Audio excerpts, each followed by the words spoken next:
We now know that the Soviet Union has decided to transform Cuba into a base for communist aggression, into a base for putting all of the Americas under the nuclear gun, and thereby to intensify the Soviet diplomacy of blackmail in every part of the world. The United States answer to what Adlai Stevenson termed Soviet blackmail in Cuba was a quarantine of all offensive weapons being shipped from Russia to that island fortress. The U.S. threw up a steel fence prepared to stop any vessel carrying materials of war.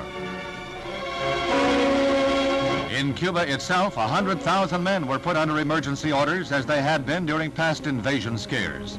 The waterfront in Havana and along other parts of the coast bristled with gun emplacements as the Cuban regime waited to see what their bosses in the Kremlin were to do. Cuba became the focus of world attention.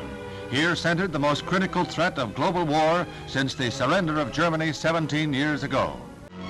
Castro has put every able-bodied man through military training. He has even armed some as young as 12 years of age, and authorities assembled thousands in cities and villages for patriotic rallies. As in the past, these rallies are designed to whip up hate of what Castro calls Yankee imperialistic warmongers. To suggestions that a UN team inspect missile sites, Castro said that they had better come ready for combat. He went on to call President Kennedy a pirate for setting up the quarantine.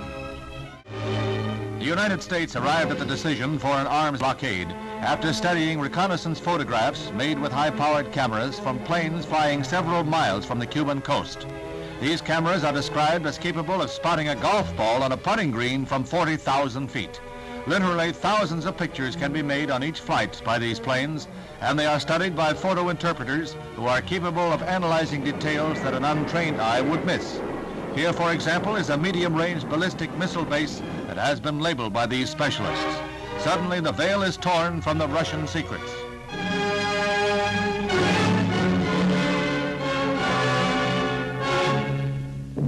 Another photo revealed a surface-to-air missile assembly depot, a base to supply the offensive sites.